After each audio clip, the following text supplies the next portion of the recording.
Welcome back, dear viewers, to season's broadcast of SRAs. Another season. So far, we're gonna, open the books to another fresh page and start a new story. That story begins, of course, with the first race of the calendar, Indianapolis. Looks like he lines up a move. Oh, this is good tight racing right here. Inside or outside, what's gonna happen? As turn 7 into the grass, heavy blipping the snoot on the barrier. Oh, side by side into the chicane. Oh my god. Oh my god. And we're off and away for SRA.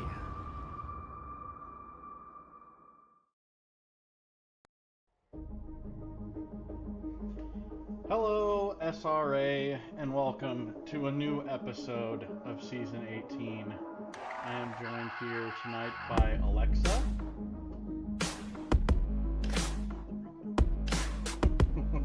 How are you doing?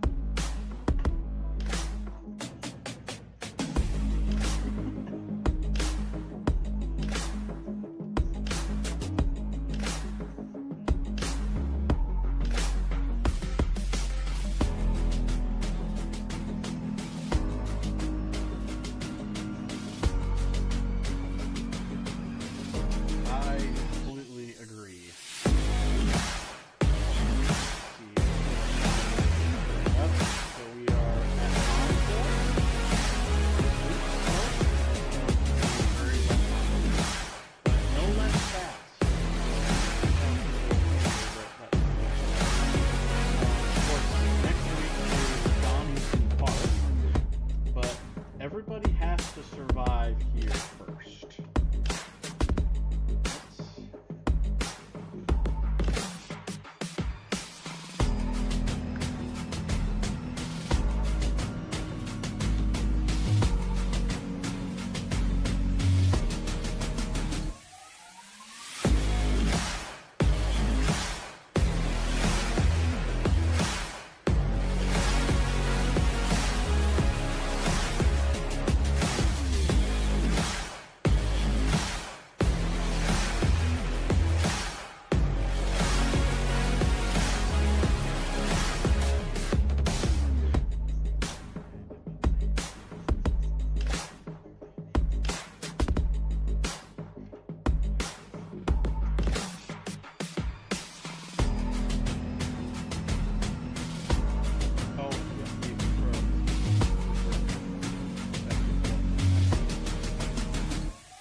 So we have that big flat out and on the start finish straight into turn 1 and 2. And that is an extreme overtaking spot, either from being, if you're side by side, being just like a game of chicken, there's going to break first, and also there's going to be a lot of taking the emergency exit road, if you will, there.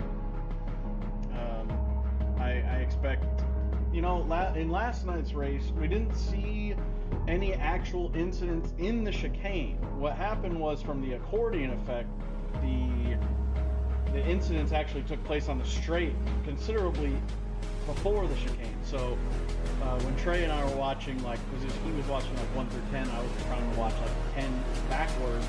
We still didn't actually end up seeing the majority of the initial contact because it was happening so far back. Tonight I'm going to be paying attention to the back of the race and how their breaking point is extremely earlier than what they're doing.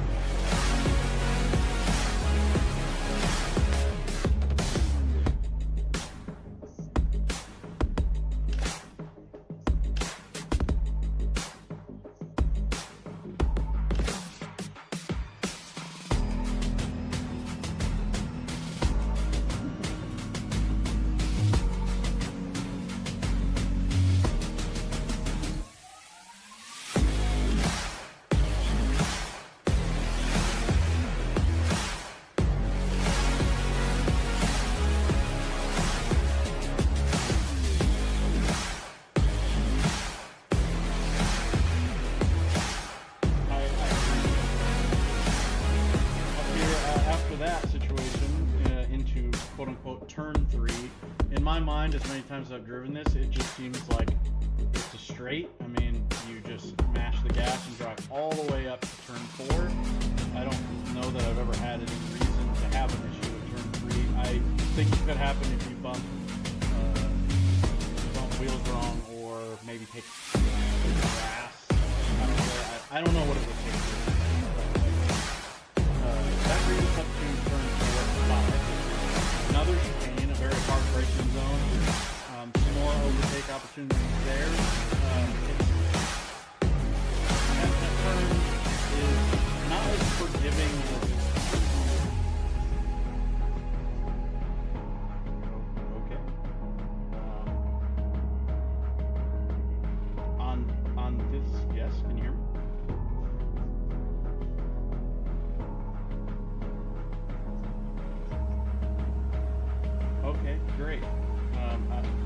share my screen. I don't show that I have any music playing right now, so I don't know.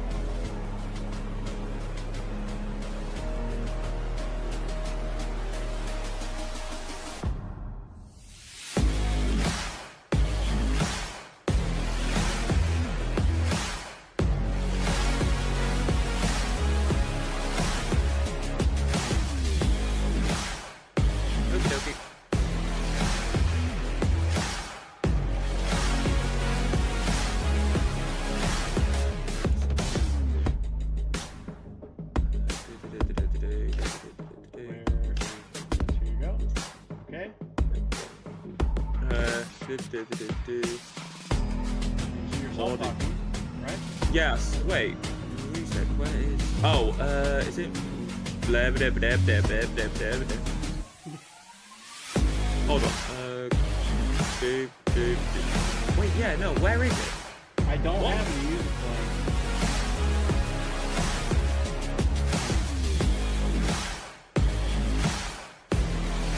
Hi, chat.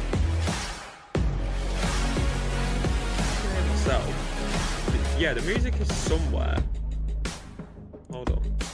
Because I can't... Yeah, it's not in the audio mix. Oh, minute. Turn Discord off a minute. Just mute Discord a minute. Me? Just in the thing. Okay. In the audio mixer. Oh,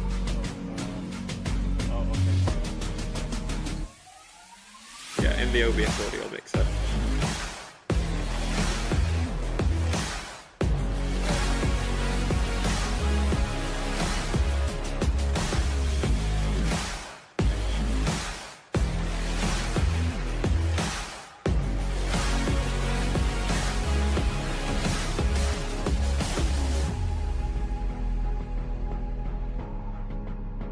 I'll be able to tell him that. Yeah, waiting for YouTube to catch up. Wait for YouTube to catch up. Okay, yeah, it is there as well. Okay, that's really weird because that is not in the audio mixer. Let me see here. We got server open. Way in. Okay, right, we've got server open, let's go to live. Go to live. We're in the thing. Yeah, server's open. Waiting for it. YouTube takes a minute. Yeah. Go. Waiting for YouTube to catch up.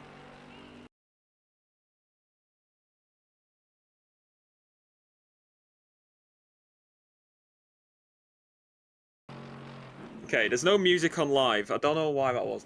It's not in the audio mixer. That's really odd. By the way, you're really zoomed in on OBS. I'm really click on. Yeah. Click on it. Oh, I'm hearing me. I'm hearing me again. Are you? Go right.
Alrighty. Boop, boop. Let's do that again, shall we? Good evening, SRA Nation, and welcome to Division 4, round number 4 at the one, the only, lovely Monza. And we are live. I'm Alexa Marshall, and Kyle Boyce is with me. Kyle, we've got an interesting one to get us kicked off here tonight, don't we? Yes, we sure do. Once we get made it past some technical difficulties, but we're here and we are ready to rock. Just a few little teething troubles. We're going and we're ready, and it's plenty of... Somebody already out on the circuit. Somebody's out early on the circuit. That is DC Rubber. So DC Rubber going out a little bit early. But we're at Monza, so I don't think they could hear us before. We've got about a lap. And just click on driver real quick as well. Escape and then drive again. Okay.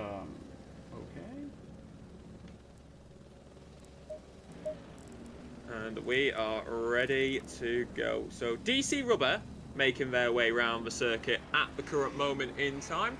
Keeping it pretty tidy. However, they were out before that timing point, so that's going to be an interesting one.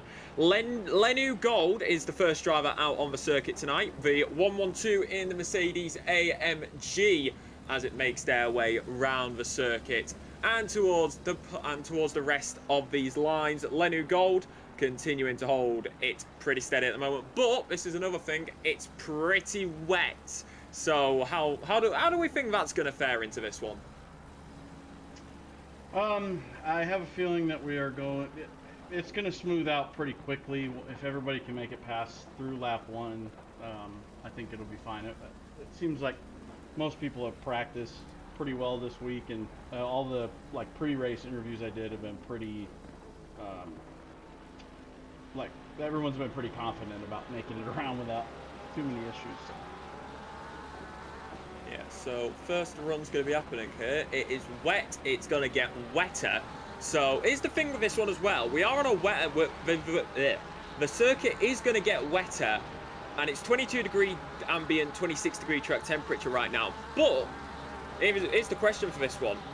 Are the silvers going to have the advantage? Because if this circuit is going to get wetter, the track conditions are going to get worse, meaning that it's going to be harder to set your lap times. So... are we going to see a thing tonight where we could possibly have a silver driver on pole position rather than a gold? We may very well. I mean, especially because our fastest drivers ended up being moved up. But I feel like Bowden will have a pretty good shot at pole probably and leading the race for the majority. We'll see how it goes. Indeed we will. This is Lenu Gold starting their run here down in towards turn number 1 at Monza. The Autodroma Enzo e Dino Ferrari. No, that's Imola. As they go in towards turn number 1 and holding it pretty steady, the 112. Nice and clean onto the inside line as they go over the crest, continuing to go through and into Curva Grande. Quick right-hander, but the tyres you have to be careful of around here, because if in the wet condition they can very much slip out from underneath you and cause you to go off. Infamous for back in if I remember correctly, 2020, when Sebastian Vettel would have the brakes failure and go into the barrier at Curva Grande, taking out the lots of polystyrene that is on the inside of turn number 1, down into Lesmo number 1 and number 2 now for Lenu Gold.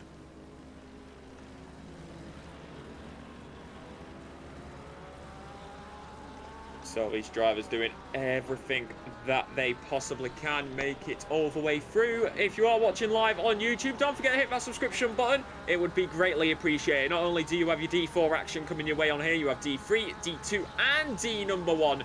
And of course you have so much more. Go to SRA.gg to get involved today. And now into Ascari. Of course, not as fast as Monza usually would be, but out of Ascari now and down towards Parabolica. Of course, now renamed outside of the sim racing scene, but we do run on the 2018 variant of this circuit. Down into Parabolica now for the gold AMG, keeping it pretty tidy and inside on the line. Somebody saying in chat, hell yeah, let's go. I'm here to cheer on Jetta and Savard. So it's great to see that some of these drivers do have support in the chat for themselves. And going into turn lap number 1, 157.322 set by Jetta to put it onto pole position just behind the leader. The Porsche driver is going to be the one on top at this current moment in time, but that's quickly dethroned by Garin in their fellow Porsche. Arjun is going to be, Alessandro Gorin is going to then put that one to the top. Savard P number 5, and then plenty more drivers to come across the line. 147 is going to be right there with them as well. The 438 though is making their way around the circuit. No lap time set on the board at the current moment, but their last lap time was a 158.4.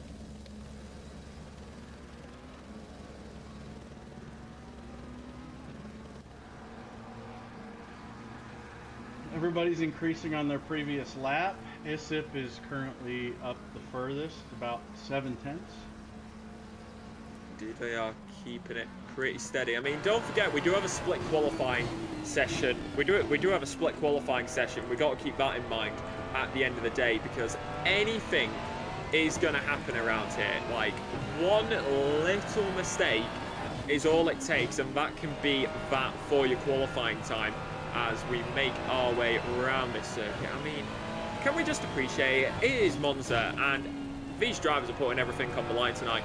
Plenty more. Rubber is now top, 1 minute 57.107 set by the McLaren driver, and now Quinn Jetta trying to fight their way through as well. 4 minutes 55 seconds left here on the clock for the silver drivers, and only Rose is yet set a lap time, as well as Bin Sharif. However, those may be down to qualifying bans. Rubber is up at the top, and I have just had a error on my end, so I need to get back into the server. But talk us through what's happening out there, Kyle. ISIP is still up 8/10 here. McLaren is up 6. So we should see some.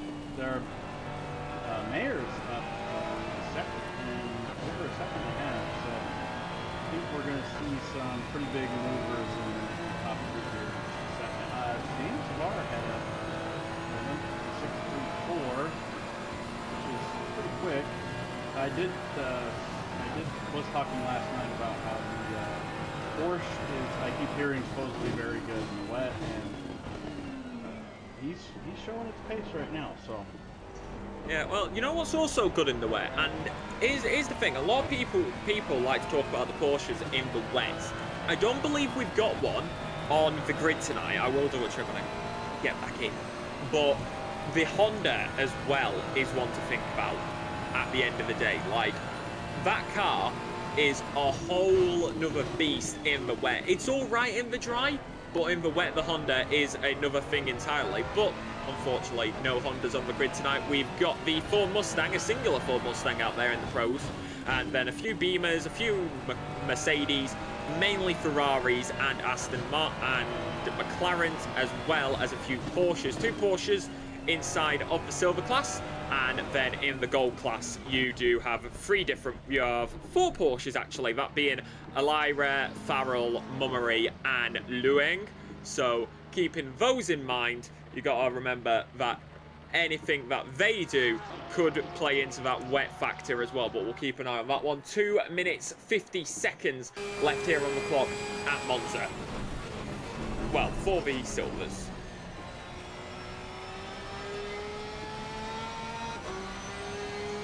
So continuing to fight their way through at the current segment, and now making their way down, of course riding on board with Rose at the moment, but no lap time there, as of course if we do click insert we will be able to see what is going on right now, as just hearing that you are a little bit quiet as well.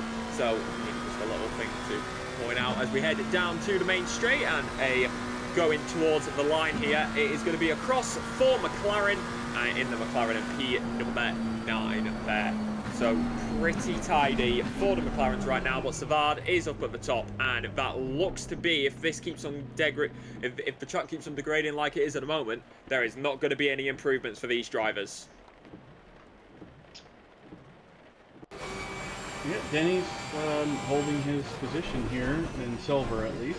We'll we'll see if any of these gold drivers can end up pulling off some 5.5s or 5.4s, but it does look like the ring is going to stay at this level for the entire qualifying. So. As another thing to point out, I did just quickly amend to it, but it's also here for Savard, and chat's also noticed it. You can tell Rose isn't in the cockpit racing. Always fun to see who's on the bonnet or third person in the rain. That is very true, and that is very true to point out. I mean, you have so many of these drivers who make their way round and hold onto it, yet the way that they drive is very different. Obviously, you've got those drivers who like the bonnet. You've got people like Savard who like to drive on the bonnet as well. You've got the cockpit driver cams. So who knows at the end of the day what is going to be possible, as 46 seconds here until we can get the drivers who are of course in the gold division out on the circuit. 20-minute qualifying session followed by a 1-hour race here at Monza, and the wet weather is not going to be getting any worse. It's looking to be about similar or the same into the rest of the qualifying session. But who is at the front of the gold class? That is what I'm asking. Who's got their lovely little who's got their lovely self up towards the front here? As I believe it is going to be it's Sullivan. As Dan Mayer, like you've said, up to the top in pole position, 1 minute 55.752. That's right at the end of their qualifying run. It's green flag in pit lane, and onto the circuit come the gold drivers. It's going to be Sullivan who will lead their pack away at this moment in time. Bolden making their way out. You got so many drivers making their way out in this regard. 438 in the class of the silvers. That is going to be the driver of rubber. They are off and they're invalidated. 112 of gold currently on a lap. Same with the 618 of Guarin. So that's how they are sitting on their lap time as they make their way down in towards Ascari. As we're watching on this end, for myself, 112 is going through Ascari at the current segment. 618 of Garin making their way just under the bridge into towards Ascari here. So gold is continuing to hold this line, but will they be able to get onto that front row once again? They only need to get about a tenth, just over, to get back onto that front row. Will they be able to find it here? Mayer is the driver on pole by nearly 0.6 of a second. But gold looking to go around this final corner now of Parabolica and towards the start-finish line.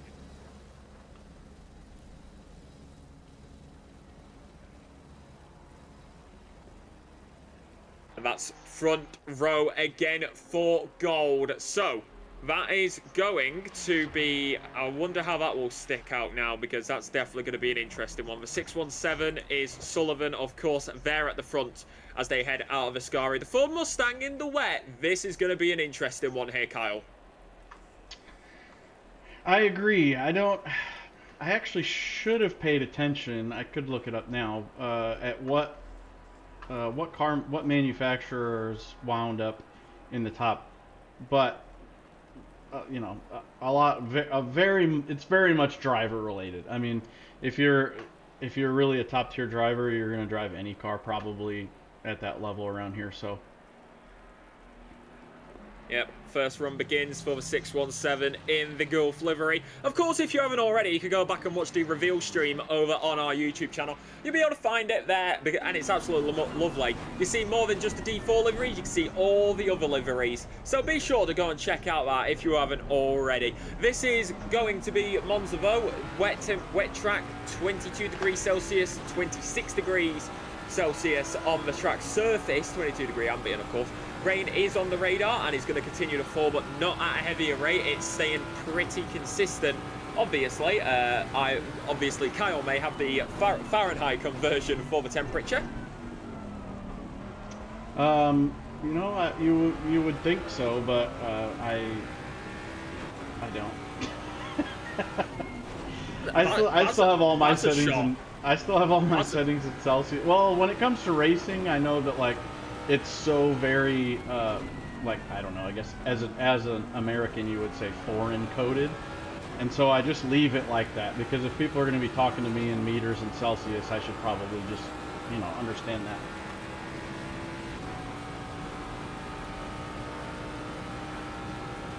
I'm shocked. I am shocked. Well, making the way around through Ascari right now and trying not to go on a tangent, it's Sullivan who is continuing their first run here, 6:17 at the current moment on their lap time, staying pretty tidy for the time being, but anything is possible. Like, this is the thing, we are about to see it, and I'm trying to get my thing windowed so I can actually get my things up.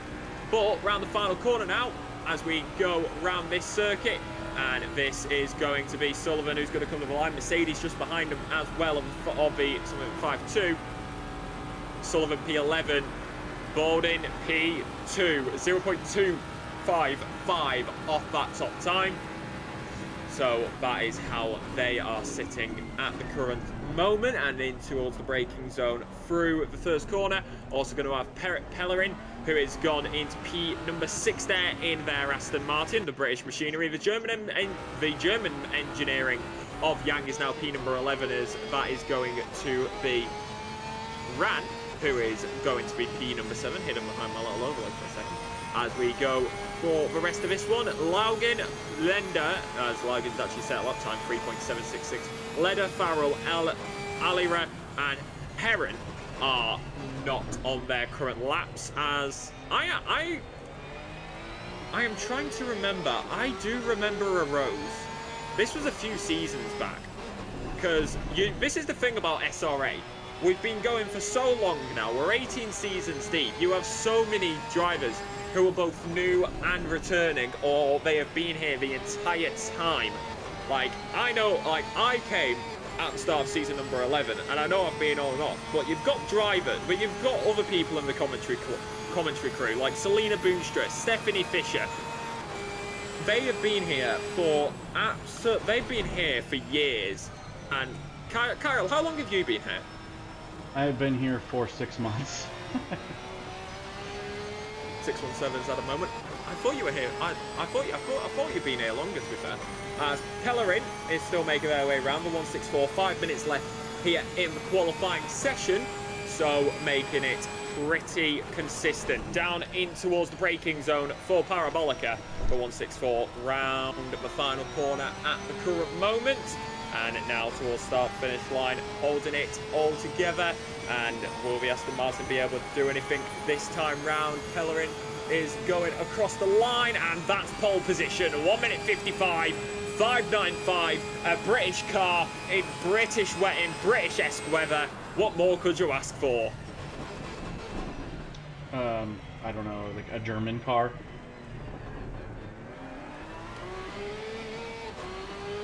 So, Ran making their way across the line at the current moment. P number 8 now, as that was the Italian car on home soil of Charbro, who has gone into P number 7 at the current moment. The German car, of course, of Baldwin, sits in P number 3 currently. It is P number 2 for a silver driver of Meyer. Fat Heron has gone into P number 4 at their current segment. That is a 0.605 off that top time, so not too bad for the McLaren either.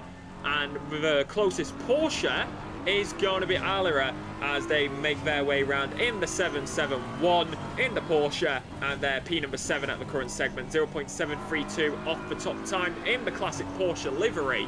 So that is who they are holding on to at this point. Mummery making their way around at P number 15. The lowest, the only driver who did not set a lap time was Bin Sharif, as Farrell is the slowest driver who has set a lap time, being 8.747 off that top time. That Porsche is unfortunately not flying at the moment, but they may try to get a little bit closer at the current segment as they make their way round 2:22 left on the clock with just under a 2-minute lap time. These drivers will start to be coming onto their final runs, I would suspect. First of those drivers is going to be the 252 of the one and only 252 of Baldwin. So looking to get a brand new pole lap time in here, and that will once again be top 155.1.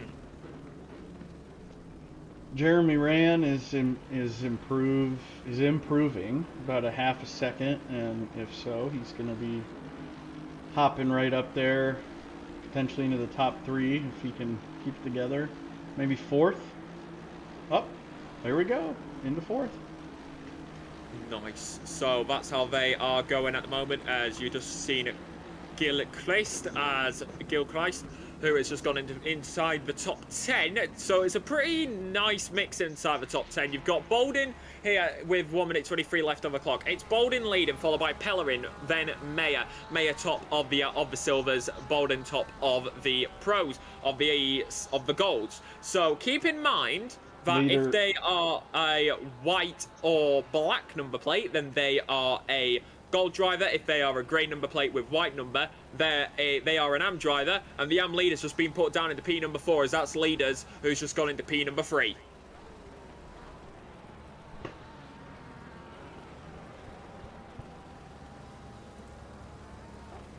So Gilchrist making their way round at the current moment and holding the line pretty well, I would say. You've got Heron, Ran, Leader, Mayer, but inside the top 10. So Leader's now gone P3, that puts Mayer P number 4. It's then Ran, Heron, Gold, Garin, Elira, and then Savard there as well. Gilchrist, followed by Scarborough, Robert, Parsons, Yang, Mummery, Jetta, Rose, Garcia, Vega, and then McLaren, followed by Farrell, Sullivan, Lugin, and then Sip Bin Sharif has yet to get a lap time on the board.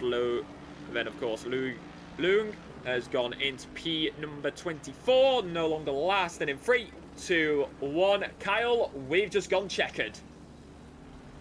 Yep, we've still got Max Yang, who's improving by a minute and a half, or second and a half, more than a second and a half.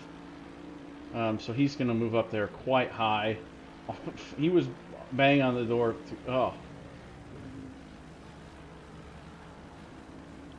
That's how they sit. Parsons next to come to the line on their lap time. They are not invalidated. Then it will be the 771 who will come round Parabolica last. But here comes the Ferrari of Parsons. Going to come to the line in the 956. But will get a very good improvement to P number 5, 0.815 off that top time.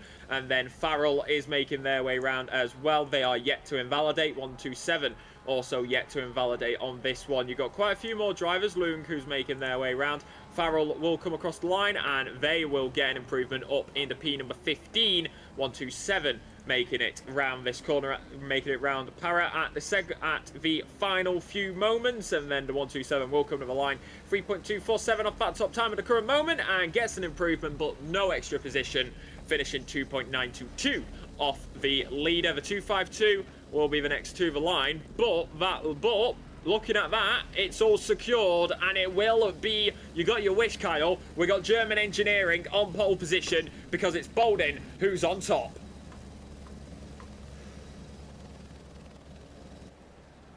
I knew it. You knew it, and this is your grid. This is going to be your starting grid order. We'll go through it more in depth when we get to it in just a few moments' time on the formation lab. But Bolden sits in P number 1, sitting up top in pole, 1 minute 55.1, and followed by Pellerin, Leader, Mayer, Parsons, Ran, Alira, Heron, Gold, Garin, Savard, Gilchrist, Scarborough, Rubber, Farrell, Yang, Mummery, Jetta, Rose, and Garcia. Ladies and gentlemen, we'll be right back with your racing action, but not until after a quick word from our sponsors.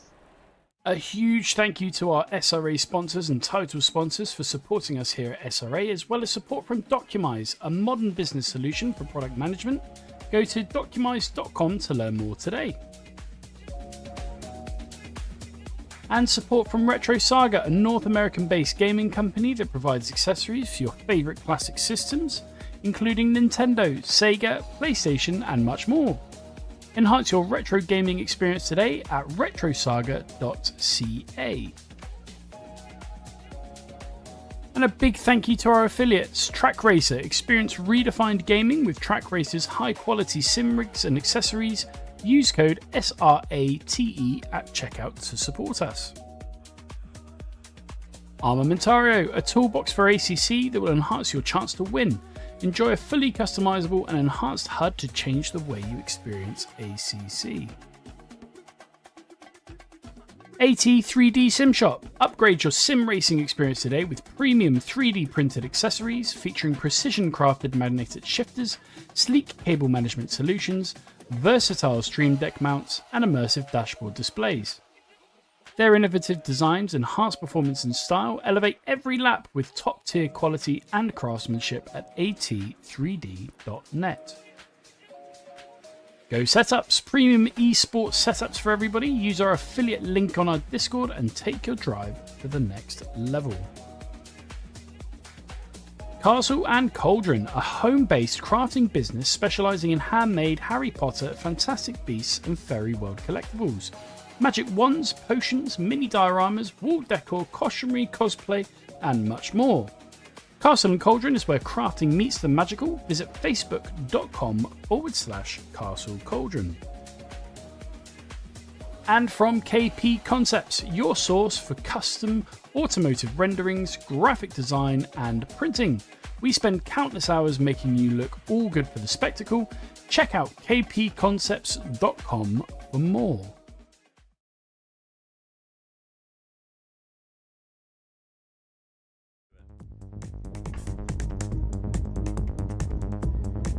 And we have one more new ad.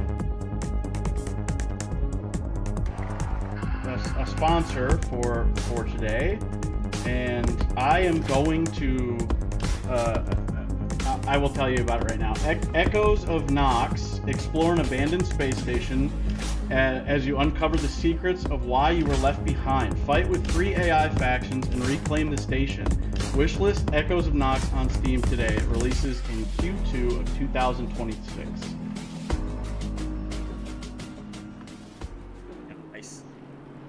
Alrighty, let's get down to business, shall we? Kyle, I'll let you do the honors. What's our grid order looking like here as we go into this race? All right. Well, let me click on the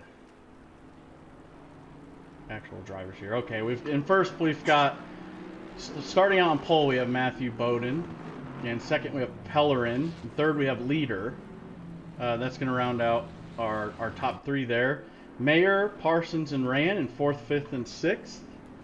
Alara, Haran, and Gold in 7th, 8th, and 9th. Guarin is in 10th. Savard is in 11th. Gilchrist is in 12th. Scarborough is in 13th. Yang is in 14th. Rubber is in 15th. Farrell is in 16th. Mummery is in 17th. Jetter is in 18th. Rose is in 19th. Vega is in 20th. McLaren's in 21st. Leong is in 22nd. Sharif is in 23rd. Garcia is in 24th. Sullivan's in 25th. And Isip is in 26th. Nice, I'm just having a hydration. No, that's okay. I need to make sure we're going to get all this lap 1. Oh, it's this good lap 1 stuff. Again, hopefully everybody takes it easy. You're not going to win in lap 1, but you can sure lose, and they need to remember that. Indeed, you can. This is Monza, and it is a McLaren, and it is not McLaren, it's a Mercedes on the pole position. Pellerin is there in P number 2.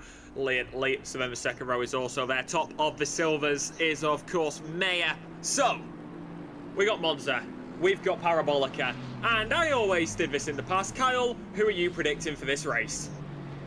I'm going to say I usually don't like really to make those kind of predictions. I like to say who I think is going to do well. But I will say that I did some in the pre-race interviews, which if we hit a lull moment or whatever, I'll read some of these guys' stuff. I interviewed the top 3 from silver and gold, and 3 people said they think that Bowden will be the one to take it, and that he's had the fastest lap times in practice and did the best in the practice race. So. Well, he's definitely done it in qualifying, but he's got an Aston Martin right behind him. We've got Parabolica, which is the final corner before we get this underway. You're watching live on Sim Racing Alliance. Be sure to hit that subscription button and follow us over on Twitch as well. This is going to be for round number 4, the halfway point of the season. It's after this. We go to Donington next week, but it's a wet Italy tonight. It is all round this final corner, and one final time you will go. It's going to feel good to say this after a few weeks off. It's towards the line now, and all the drivers will look towards the gantry lights. Green flag drops, we're away. That's a very, very good start there for Bowden. Down in towards turn number 1. Absolutely mega start by the Mercedes. But the McLaren a little bit further behind. That's going to be Mayer who's already into the mix of it. Down in the middle towards turn number 1. Wheel to wheel with there on leader. But now down in towards the braking zone. Both drivers going to hold it pretty well. And nothing is happening too far back. Over the curb goes leader. That gives the advantage to the McLaren to get past. But now a little bit further back. And it's everybody through nice and clean. Sullivan, Isip and Garcia did all start in the pit lane. That's where they sit. And now Bowden, as they head through Curb Grande, has got a very, very clean start. Leader down in the P number 4, but Racing is going to be right there with him. Down in towards our Curb Grande into the first of the 2 big chicanes here tonight, and keeping it pretty steady. And that's a Ferrari who's off and already round. Who on earth was that? As I try to get it up. That was absolute. That is not what you want to see there. That was, in fact, Gowrin. So Gowrin there, and also another car off there in the background. That was gold. So they've gone off there into Lesmo number 1 side by side for a moment. There is also Rubber making their way through. A little bit further back, Scarborough is trying to fight their way, of course, as they head down. A little bit further back, another McLaren is off, as they have many more moments coming through this opening segment. But other than that, turn 1 was pretty clean, I will say, which is nice to see. But already out of Ascari is going to be the race leader. Oh, trying to open up that gap already. Mayer's there, leader's there, Rand's there, and then further out of the rest of the grid, you've got Porsche off Savard, and now making their way down and through all across the place, down in towards the all the way down towards Parabolica.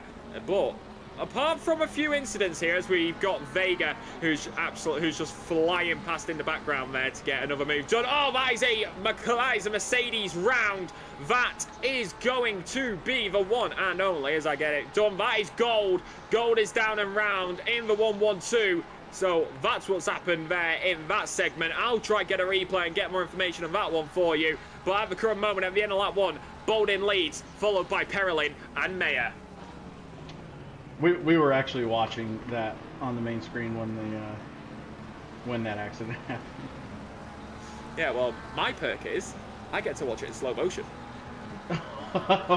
Yeah, that is a perk.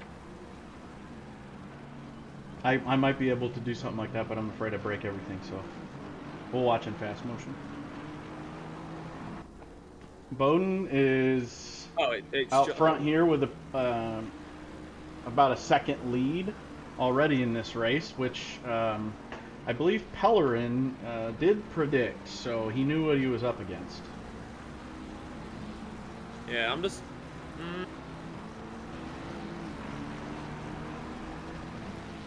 I'll leave that one to the stewards, that's hard to tell.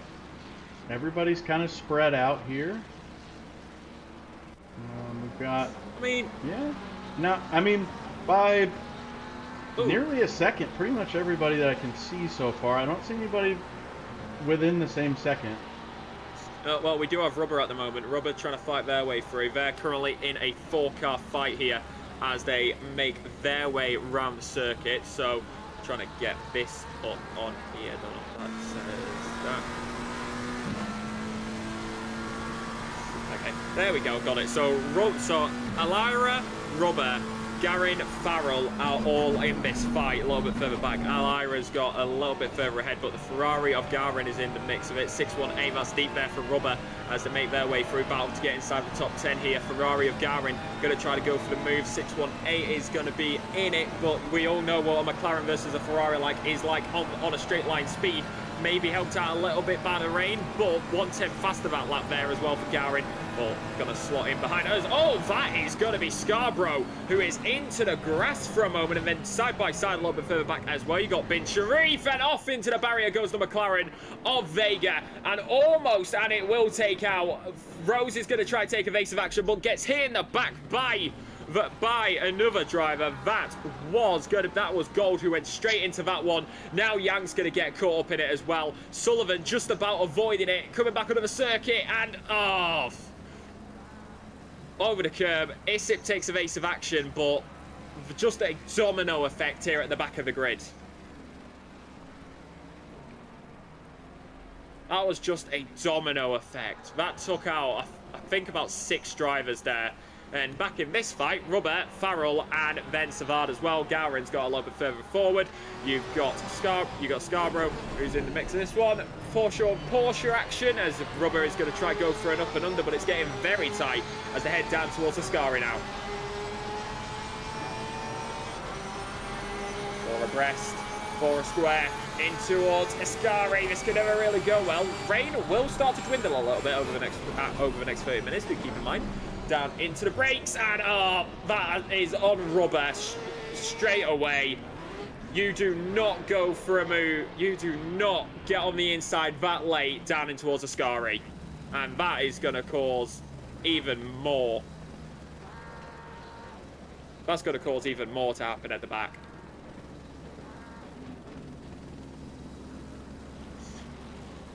So, looking at everything else that's been happening throughout this race, that is McLaren who's trying to get their car back going.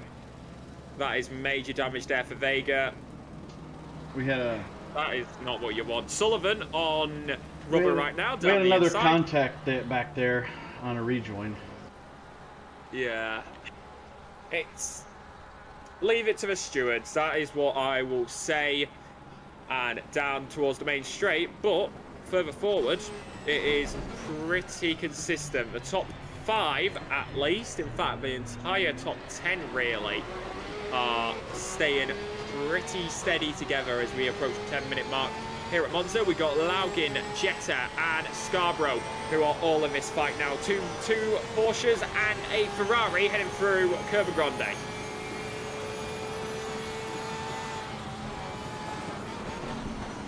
So down the brakes, Jetta very late on the brakes, goes off over the curbs. Classic chicane in the wet, and that's going to be full advantage there for Scarborough.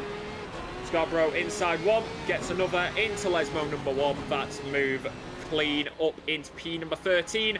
Now you've got Bin Sharif, who's trying to fight their way forward as well, and inside line as they head into Lesmo number 2, trying to get past the Porsche. But other than that, steady and clean, pretty consistent. Also got Gold, who is right in the back of this one.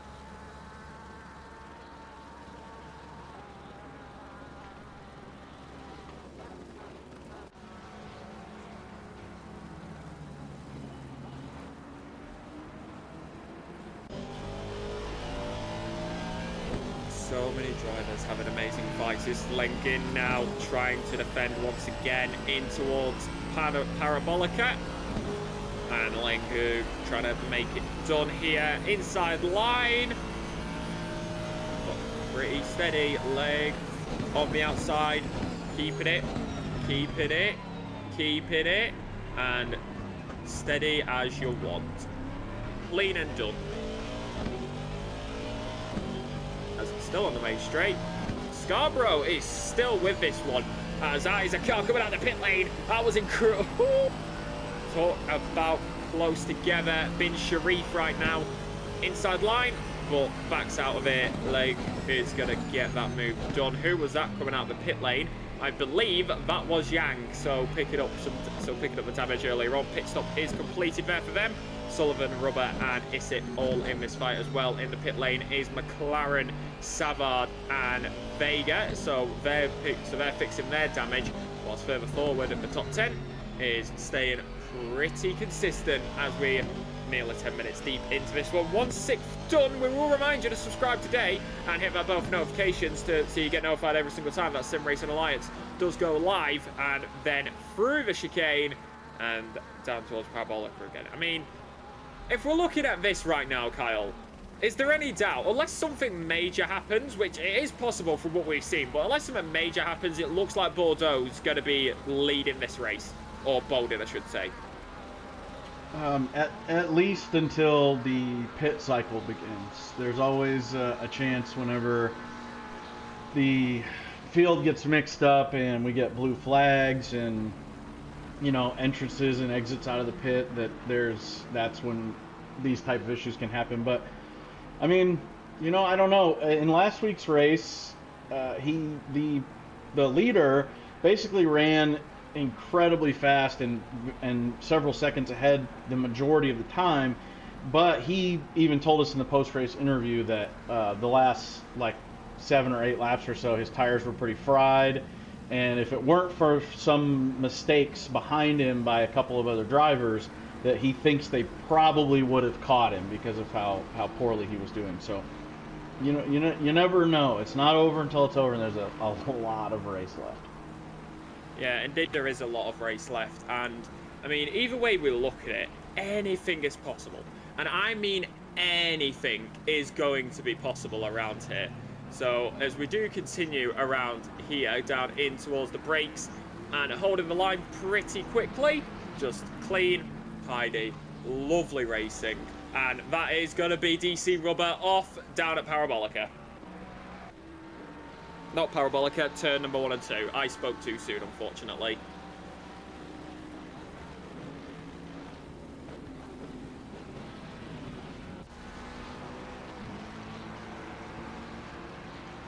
So making our way through. Just mute me in OBS real quick. This is it's very similar to the way it was last night. About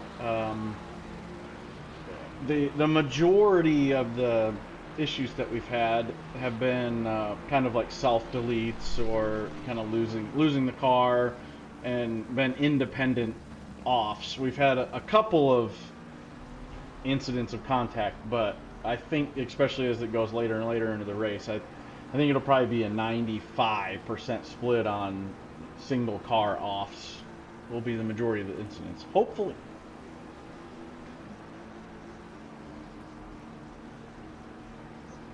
Yep, I did.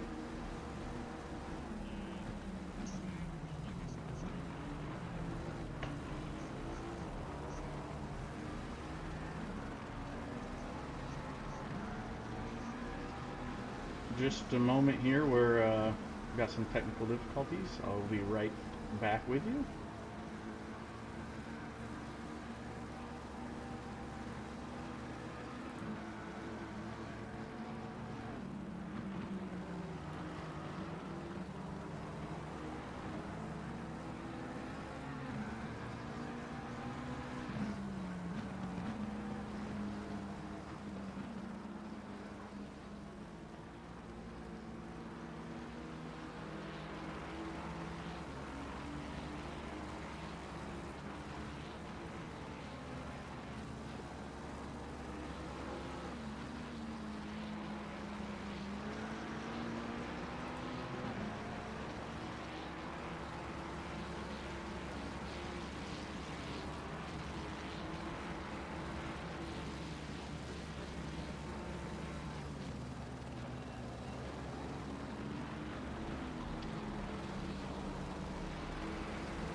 Sorry.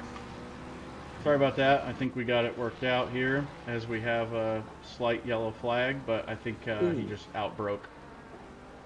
Yeah, that is Scarborough. That's down in that segment as well. So, I mean, that segment, I mean, I'm looking at these. Like, if we're looking at where a lot of these drivers have been making mistakes tonight, it does seem to be that chicane and on the exit of turn number 1, which would kind of make sense considering, wouldn't that be where a lot of the puddles are? Like, the big puddles.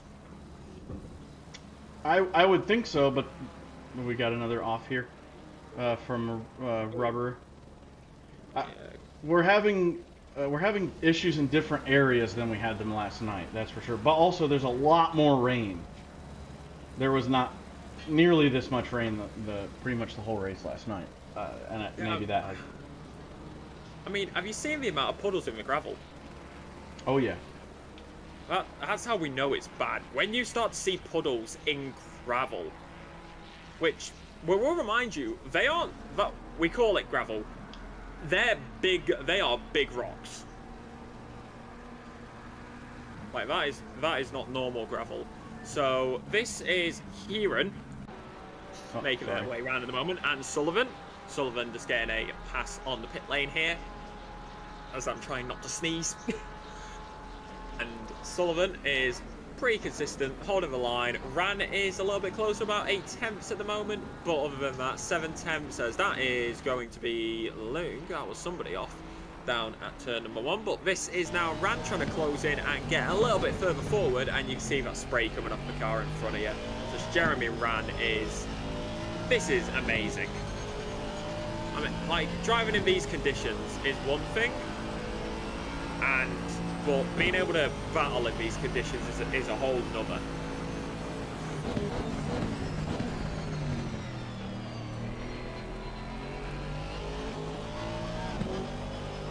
So staying pretty clean and consistent.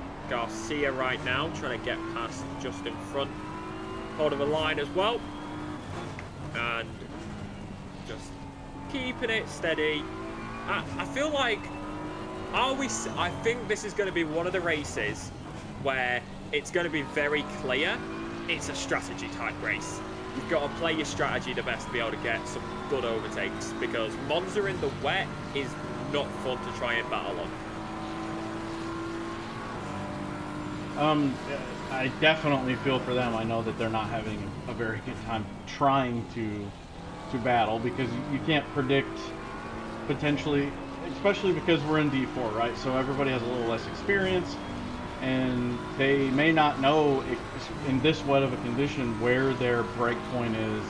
So they may be a little more trepidatious in attacking someone like this, and so they're all braking, you know, much earlier than they typically would. They don't know how early they need to brake, and you see things like that where he's being very cautious, doesn't want to run into the guy, and doesn't want to outbrake himself, so they brake very early. And I think they'll kind of figure out where those brake points are as the race gets deeper here. But I think for anybody outside of the top 3 guys, probably needs to focus on staying on the track. Will work out more. That will be their strategy. They're gonna get more passes based just on consistency, staying on the track. Yeah, I mean, it's pretty consistent when you look at it across the board. Everybody's staying about 1.3 seconds in their closest fights. That's Emil Garcia and Lewis Issut, Shane Sullivan and Alan Lueng on their timing as well, and Corey Mummery and another one of their drivers, and whoever is just in front of them as well. That's what's coming up on my timing screen. So that is how they're staying pretty consistent. But when we think about it, who's going to make the first pit stop? We see this massive group of cars up at the top, and who is going to make that first stop? Because I believe at that point, that's when a lot of the other drivers are going to be. These guys are coming in. I need to come in as well, so I don't get overcut or undercut. I think the cut strategy is going to be very, very high dollar situation in this race, because like, you know, going off of, well, there's not a lot of battles going on. There's not a lot of, like, aggressive driving because everyone's trying to be safe. And if you're more safe than the guy in front of you, eventually you're going to get him. Or, you know, he's going to pit and you're not. Or you're going to pit and he's not. And that's where you're going to make up the position. So I think those are what people should be focusing on. Whether they are or not, that's anyone's guess, you know? Yeah, I mean, anything is possible. Like, that's the big thing.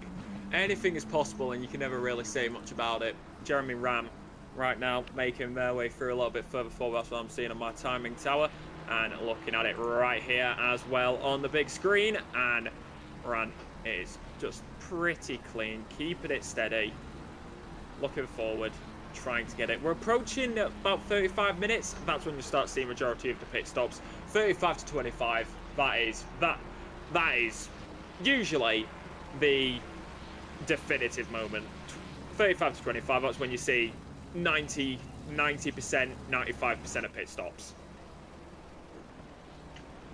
Now with wet tires, you can push your tires a lot further than in the wet, especially this wet of conditions, than you typically can in the dry. So I'm wondering if we might not see some people that that have no tire degradation, and so they think about, well, maybe I'll just push this a few more laps, you know, that kind of thing. Last night we had a lot of drivers who did not pit until like 20 minutes remaining in the race, or more. Some people like 15 minutes. Yeah, I mean, it does come down to driver preference, like, because some people do prefer to take longer stints, some people prefer to take them shorter, some people decide to stay with the meta.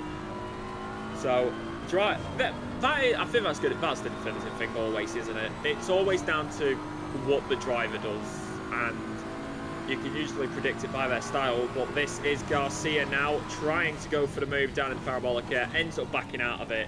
I do wonder why, because I think they had enough space there, but good on them for playing it safe. That's exactly, whoever we were watching earlier, that was an almost identical situation to that in Parabolica. They just, and like I say, I really think it's just a judgment of I'd rather be safe than push this, because I don't know how far I can push it. Well, another shot down the main straight and down into turn number 1. Heavy on the brakes, right-hander, trying not to go over the sausage curb, keeping it pretty consistent, cuts it off on the inside curb, and that's the move done by Garcia, up past Isip, and into P number 19. Who else do we have that's even remotely close to each other here? These guys are all closely within the same second here, but our leader is now on a 10-second, completely 10-second lead. 11.6. 11.8. So, obviously, on the thing we do see that it updates every sector. I've got it on live timing. The leader is out there by 12.1 seconds at the moment. Closest battle is between Jeremy Ran and Dalton Parsons. A little bit further forward on the field, what I'm seeing on my timing, sitting at about a tenth there, but now that's into the pit lane for Jeremy Ran, and that's going to bring an end to that fight. The next closest will be further back of Hassan bin Sharif, 2/10 off their current driver, and this is wide through Parabolica now as we head onto the main straight. Ferrari versus Ferrari. Steady, clean, and that's going to be Connor Farrell. And a little bit further forward due to pit stops, Alessandro also all over the place. This is major, but that's clean. Lovely little move there, and that's been Sharif up in a P number 10.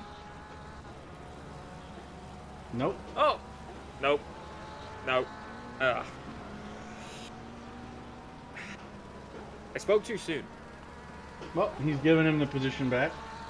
Well, Good sportsmanship. yeah. We do like to see that. That is good sportsmanship. Benuda in the wrong, and handed it back. Good sportsmanship. That is all we can say. Sometimes you get really excited in a battle like that. You've got a bunch of adrenaline, and it carries forward into the next turn. So. Indeed, it does. Like, it's just something like that. Like, it just happens like that sometimes, and there's not much you can do. Adrenaline is a beast in its own right. Isn't that So, true? yeah, adrenaline is a beast in its own right, and should it be used as an excuse for having contact in a race and potentially ruining somebody else's race? No, but should it be known that it's possibly a factor that the adrenaline's high? Yes, Oh it is a yeah, factor. yeah, not an It is a excuse, factor. but definitely like It's a not an reason. You excuse. know. Yeah, it's not an excuse. Like, contact shouldn't happen, but it is one of those things that does happen. Everybody's calmed down. Quint Jetta a little bit further forward, chasing down Cora Montgomery, as their lap time is closing down a little bit. Quint Jetta's last lap time was a 1:57.685, and the last lap time for Cora Montgomery was a 1:57.830. In fact, last lap was the fastest lap for Cora Montgomery, and then Quint Jetta's fastest lap in the race has been a 1:55.945 as they are into the pit lane now. So that's going to bring an end to that fight. So we're getting to that point now. A lot of pit stops are going to start happening. So we won't really know the true calculation of where somebody is on circuit for quite a while, because a lot of people are going to start pitting now.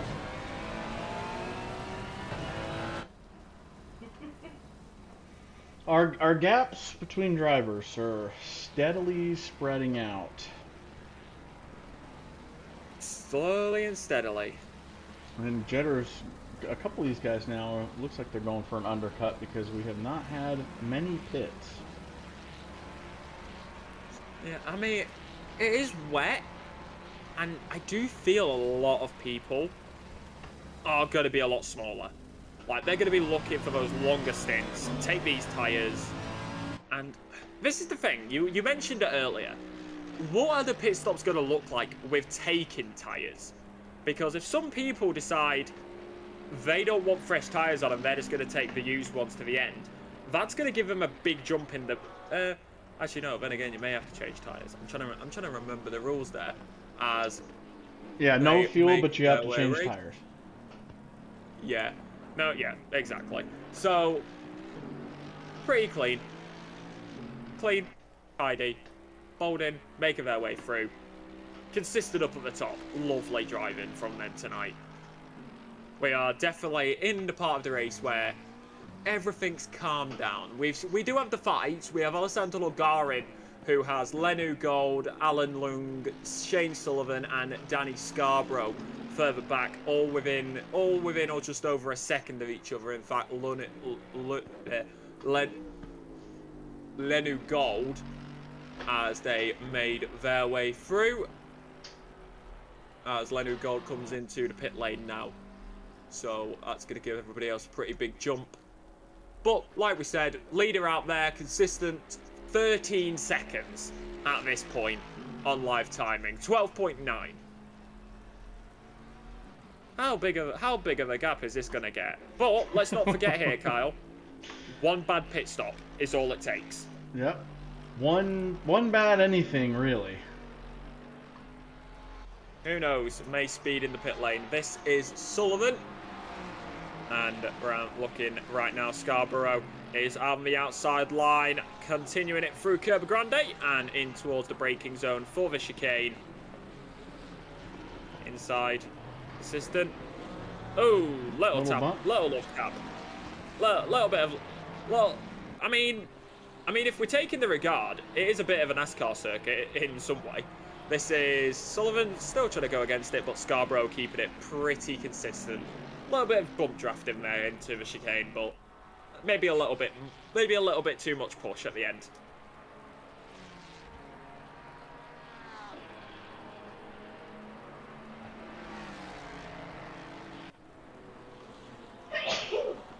So keeping it consistent.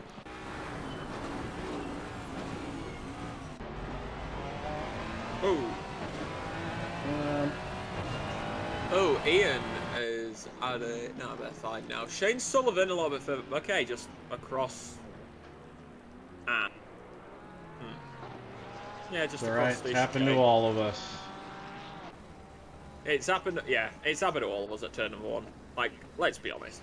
There's plenty more drivers into the pit lane now, and just looking at the live timings again, Shane Sullivan on Dennis Scarborough. This is the only fight right now that is within a second. Everybody else is either over a second or sitting 1.3 down the main straight. Again, take us through this one, Kyle. Okay,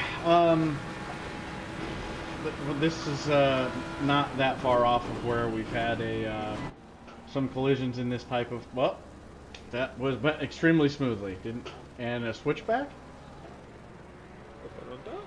Maybe. Ford is keeping the inside into Curva Grande. Well, that went from exciting to boring to very exciting again. Look at these guys. They're trying to keep it interesting for us. Indeed they are. Down into the brakes for the chicane once again, and the Ferrari is just sitting behind, and I do see a Mercedes behind them. Is that a lapped car? That's one of the biggest things I have trouble keeping track of once we get to the pit zones, is finding the person who's behind them or in front of them, if they're not in the timing, if that makes sense. Yeah, it does make sense, as Stefan Pellerin is into the pit lane, so they're into the pits this time round. Matthew Bolden is keeping the line just clean, lovely. What we love to see, that is going to be Sullivan straight on at Ascari, and just another classic Monza moment, which is bound to happen to anybody at some point. It's just unfortunate it's happened to Sullivan tonight. Also, that is exactly what I was trying to get at, in that we always say, like, consistency over pace or whatever, but especially in cases like this, if you're just desperately trying to be aggressive and fighting, you're going to cause each other more issues than if you just stay clean, stay close behind, but be safe, because let them make a mistake. Don't force a mistake. Don't cause a mistake yourself, and things like that. Indeed, I mean, clean as you can be is what you like to see. So, keeping it pretty consistent with each other. Scarborough there, Pellerin, Alira continuing through this segment. But, so, if we're looking at this right now, Alira's into the pit lane, so everybody's pitted apart from what is going to be the top 11. So the top 11 yet to pit at this point. Which is definitely an interesting point. So, Ford, I think he got on the gas a little too fast. He did end up saving it and didn't hit a wall or anything, but he will be out of that fight with Scarborough. Yeah, there's plenty more making their way. Ow! Hey, minute. So, did that come through my mic? Oh yeah. So, Don Meyer into the pit lane now as well. So, yeah, we're starting to see quite a few here, aren't we? Just the leaders now starting to make their way in, as Timothy Varga is making their way around the circuit. I swear I saw them in the pit lane earlier. So did I. That's why that was actually why I clicked to see if I was having some kind of glitch in the timing or what, because I really thought that I did too, but let me check mine. Yeah, no, even on my end it says that he hasn't pitted, so that is very possibly maybe just pitted to fix the damage earlier and not actually fulfilled any of the requirements. Considering it's wet, I would have suspected that they would have taken the requirements in that pit stop they were doing, because they were in there for so long. Oh, somebody said earlier in the chat that you have to, if you don't remember to set your tires to change, they will not automatically be set to change. So you might do a pit stop and your tires not change, and then you have to go back around and pit again. That is very true. And that's another reason why we love ACC. So, Mummery making their way round, keeping it consistent, clean, lovely racing. We're in. Here's the thing. Is racing, when it's cars battling, constantly amazing?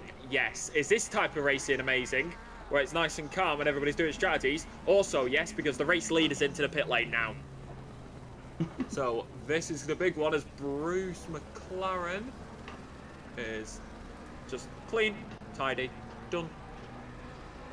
And it's consistent across the board. Nothing more than you could ask for.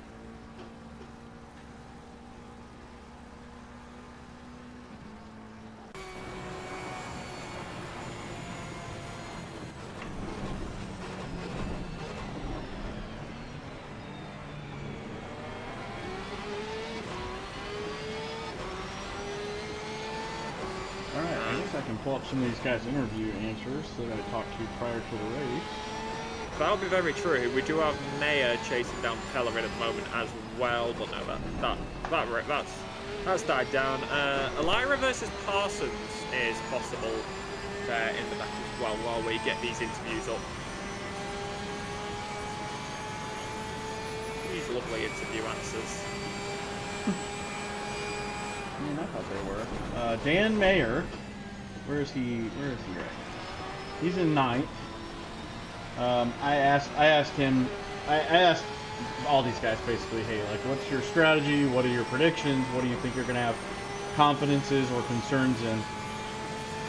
He said his strategy is slow and steady wins the race, which is I think that is the prevailing narrative for the whole season. Nice. What have I done? Okay, slow and steady wins the race. He said tough lap 1, which for the most part it wasn't as bad as maybe he was thinking, at least not for him. He said he was going to try and overcut. I actually did not pay attention to whether or not he did that. I don't think so. We had 3. He's definitely undercut. Yeah, I was going to say it. I don't think we had. There was several people that pitted very late though. He said wet tires last longer, yeah, which is what I was talking about earlier. He felt pretty good around the track. He's been using this setup that is like a series of letters and numbers that I've never ever seen before, so I'm not going to try. But he's practiced a lot. He felt great. His concerns were he thinks Parabolica and Ascari were going to be issues for him. And he was worried about crashing in with opponents there, which he has done so far so good. His predictions was he was going to see a crazy lap 1. Matthew Bowden will win, as he has insanely fast quality times in the practice race, and he's been very strong this season. Great to see. So, keeping that in mind, who else do we have right now? I mean, if we're looking at it, Bowden has, on the live timing, come out P2. I mean, what more do you need? What more do you need to basically say this man is going to win the race at his current pace? Of course, anything can still happen as Loung is into the pit lane as well, but they are falling down the order in P number 8, so we're interested to see where they will fall down to. 0.7 seconds between Sharif, whilst also Bowden is 13.9 off Corey Mummery. Corey Mummery is yet to pit in this lap time on a 1:07.08 at the current segment of their lap, so Mayer making their way through as well. And that is Lueng, who is now out of the pit lane, and where they are at on the circuit is going to be very interesting, as Connor Farrell, as Lueng is falling down a little bit. Connor Farrell a little bit further back, very close to Dalton Parsons.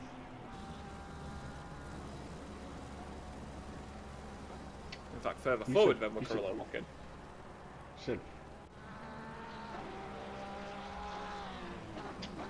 Just behind them is, well, 9 seconds back there, is Jetter, another person I asked about how this week was going to go. And he said he was feeling pretty confident with the setup. His plan was to be more defensive because he felt like he was being way too passive last week. He let too many people pass, trying to be very cautious.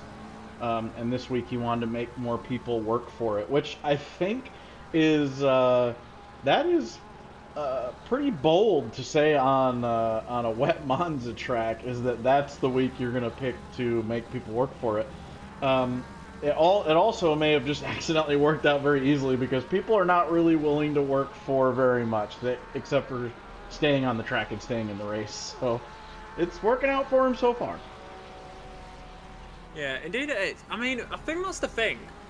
Sometimes you just don't need to make people work for it. It'll be nice to see it, but if it's just consistency like this, there's nothing more you need to worry about. As that is going to be, who is that there? Jeremy ran. We had something going. I rewound here.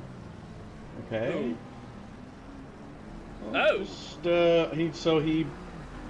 That's on the Ferrari. The Ferrari just outbroke himself and didn't make the corner. And I'm sure Rand believed he was going to, right? We had another yellow flag here. I don't know. I think that was good awareness by Rand. Like, you could see the car move to the right a little bit. Well, or left. As, yeah, that's classic No wall Ascari. Contact. That was no good. wall contact. That was good. That's classic Ascari, though. Hitting that inside curb and off you go in the gravel. And Vega's got a stop go 30, and Loeng is stopped.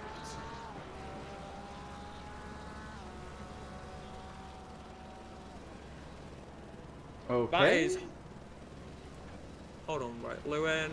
Yeah, he just moseyed over to the side of the track, is parked, and is not moving. Could that be a fuel issue? That's what I'm trying to find. 127. Let me pull them up. Oh, you know what? 127. I can do this.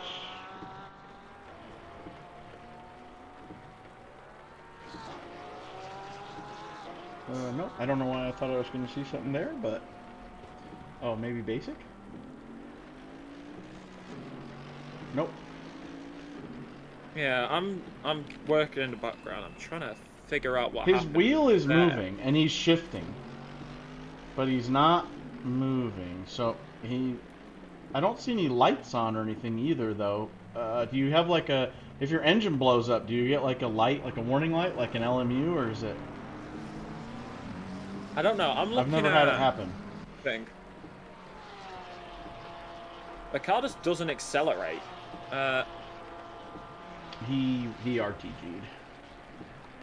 Interesting. If that's an RTG, I have a feeling that is either a mechanical issue or they have run out of fuel.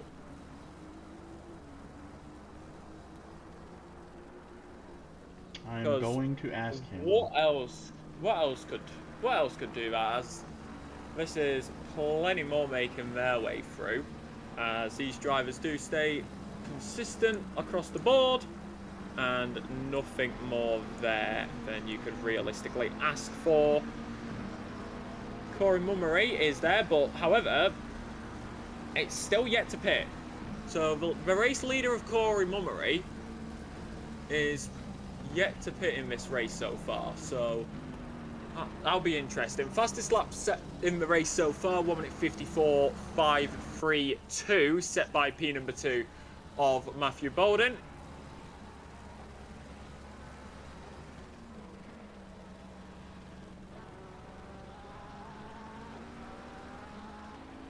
That is it realistically.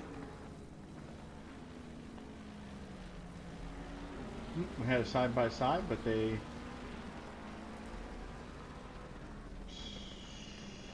Who is it?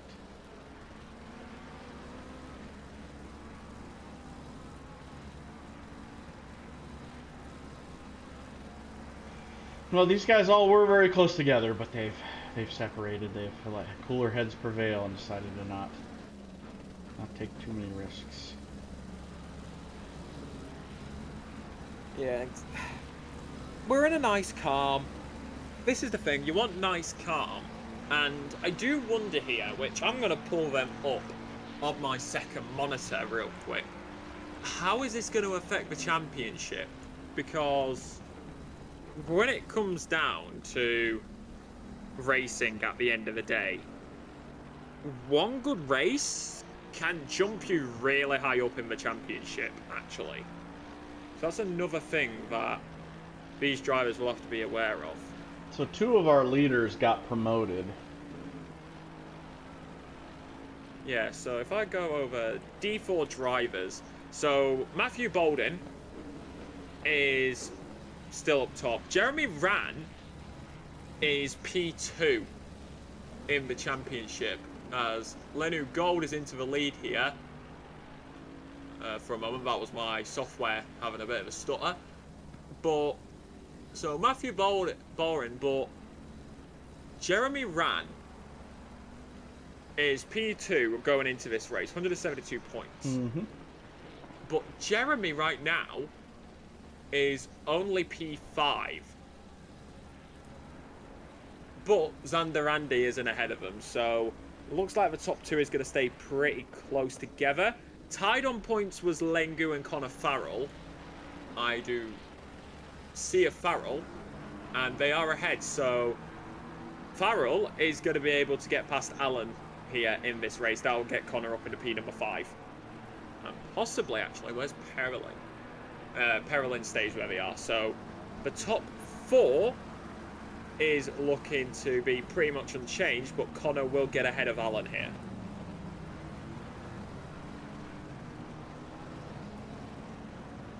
Which is nice to see, especially with a couple F2 clicks as they make their way round.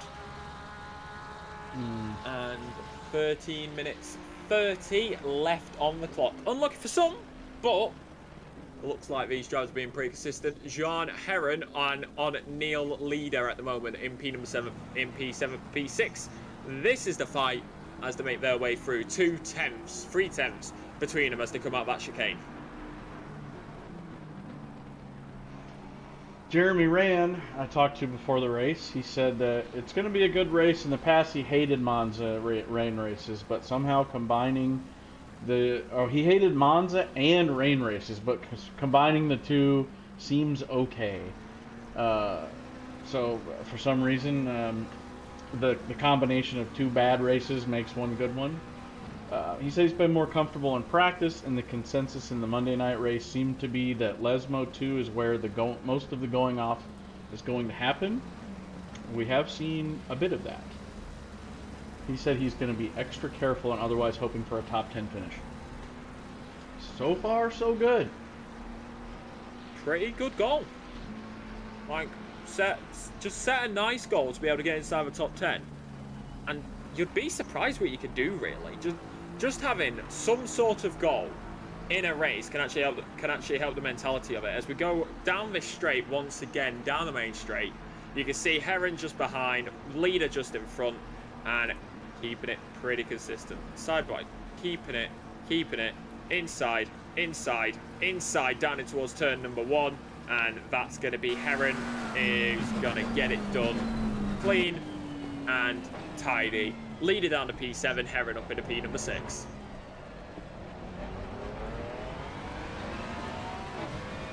Bringing into that fight for the time being. Corey Mummery yet to pit. However, Matthew Bolden is going to be getting past him pretty soon. 2 tenths and moved on the timing. He's going to get past him before he pits. Yeah, he's already passed him. I don't know how he didn't get moved up with the other guys. I have no idea. Who knows? Who knows? And sometimes it's just those races. Yeah. Speaking of Matthew Bowden, I asked him, he's my last interview here, I asked him what his thoughts were for the race. He says he doesn't have a specific strategy for the week, but keeping the car under control and avoiding mistakes will be his main focus. He can't predict other people's behavior, but that could bring a lot of chaos, and he's going to try to stay away from other drivers as much as he can, apparently by just going insanely faster than everyone else. He says with the wet weather and a less experienced driver, things could go sideways. Potential incidents aside, he feels pretty confident about the race, and until now, I'm a half-second faster in the hot lap leaderboard compared to P2, so he already knew what was going on here. He said his main concern was turn 1, lap 1. That's for everyone, right?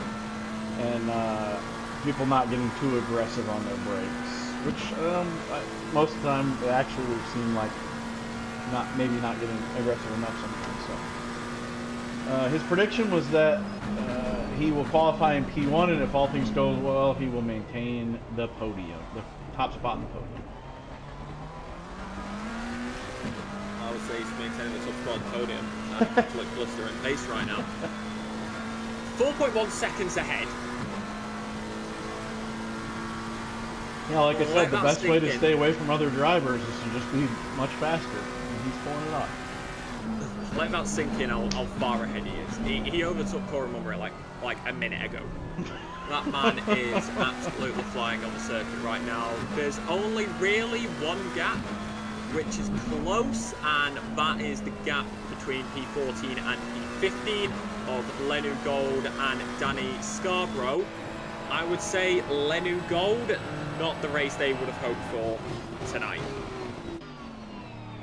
After what we saw earlier on, what I saw earlier on in this race. So Lenu Gold, with just under 10 minutes left on the clock, will look to finish top 15 because there's a pretty big gap down to Shane Sullivan. But I think we all know, if anybody's done racing, about one extra position, it is real mighty fine to get. Is Corey going to forget to pit? Or is he just hoping that he can gain a gap big enough? I mean, as it stands, the gap's not going to be big enough to cover an entire pit stop for the next, like, 4 places. I mean... Okay, wait. My software may be playing. Just go forward a little bit to the leaders, because it may be my software, and I think he may have pitted. Oh no, he hasn't pitted. Okay, I thought it was my software glitching for a second, because I was looking at the others. I've been watching it like a hawk because I'm just so interested to see when he's going to decide to pit, and if maybe he's just trying to get like a 45-second gap or something before he does. I mean, looking at his current gap, he's got... Corey Mummery is on live timing 22 seconds to Stephen Pellerin, and then it's about 2.53 seconds between the other drivers. Yeah. But then between Neil Leader and Ian Gilchrist, it is 12 seconds. So if Corey was to pit now, they would still be top 7 if I'm doing my calculations correct. That's what I was saying. Is even if he pits now, he's still gonna lose like 5 positions, I think. So I don't know what he's trying to accomplish in waiting right until okay, here he's.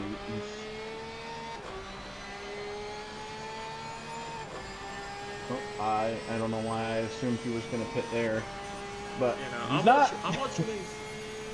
I'm watching his live timing. Stefan Pellerin is slowly closing. Yes, I've noticed that over the last lap. Yeah, it's coming out of Parabolica there. Obviously down in the braking zone so we can be played a little bit, but it's sitting around 20 seconds. I think Pellerin's gaining about half a tenth a lap, or maybe a second a lap. So genuinely, if I were Corey right now, there's 6 minutes left on the clock. I would call it, come into the pit lane, and then try pick up some extra positions towards the end if you can, because losing time to Pellerin right now is probably an indication of it may be good to pit. And there's only 6 minutes left. Exactly. So that's the thing about it. It's when do you cut your losses? Because if you come into the pit lane, you've got a chance to overtake. But if you don't come in, you've got a higher chance of losing more positions in the future. So I think it's just the loss cut thing, as about a second between Jeremy Ran and Jan Haren right now. That's that gap and about 0.8 between Scarborough and Lenu Gold still. So they've settled into their rhythm. There's your race leader of Mayhew Bowden to the 252, and currently leading by not what it says on the timing tower, 8.5 seconds. 8.5 seconds. I'm wondering also if, because I don't know that Vega knows that his pit stop didn't count. Well, no, this is the thing. Sure, it will pop up on the HUD. Surely. Like, Vega has to know that they've made their pit stop. Or to be fair, they are. Lenuk has been in the pit lane for quite a while. They're on the second pit stop. Yeah, they've been in there 462 seconds. That was his car broke down. Yeah, they've been in there for ages now. So, is Vega, because Bruce McLaren is apparently in the pit lane as well. I think Vega's just going to go to the end here and take the penalty because they are technically in P23, so they've got nothing to lose at this point. I guess that's true. Like, it's the harsh reality. It's unfortunate, but at the same time, it's like, do you take a penalty or do you pit and lose even more time? It's one of those. It's just one of those things. As this is Jan Harren on the back of Ran, making their way through and sitting about a second to about 8 tenths, maybe 7 tenths throughout the laps right now. 3 minute 32 left on the clock. So calculations, the leader will be coming onto the penultimate lap in just a few moments' time, as they are just coming through Ascari, I believe. Oh, that is Alonso Guarin. And what happens here, Kyle? I don't know. We're about to find out, though. Okay. Classic Monza T1. Is it, though? Oh, yeah, I get that. Was very strange. She slowed down pretty much to a stop there. I wonder if he had some kind of connection issue or wheel issue or something. Yeah. It's very he's back at it. weird. Oh, Jetter. Oh. That's not what I like to see. That's my boy there. That's Lesmo 2. That is classic moment. Hit the curb. Hit the grass, I mean. Yep. Round it goes. And we have seen that exact thing like 3 times. Cookie cutter. Yeah. But he's back at it, and he maintains his position. I mean, you see it happen in real life as well. Like, oh, yeah. The amount of times that has happened at Monza, at that exact corner, in that exact style, with the rear left just tapping the gravel and the grass, and round it goes. It is really unfortunate at the end of the day. But Bowden is on the penultimate lap now, and I'm happy to say, if you can notice it, Mummery's into the pits. He didn't have a choice. He knows, you know, if you get down to a minute, you can't pit. So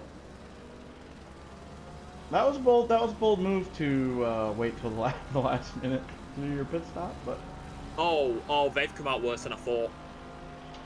I don't think they would have come out that badly if they had pitted 8 minutes ago.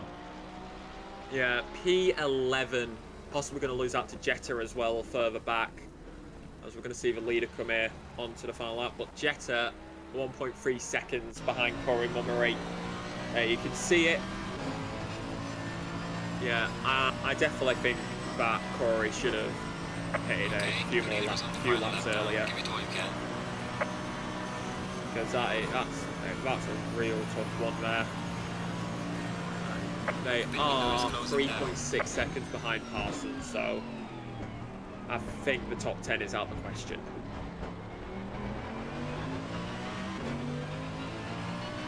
So the rest of this grid making their way through. Savard lets Bowden by.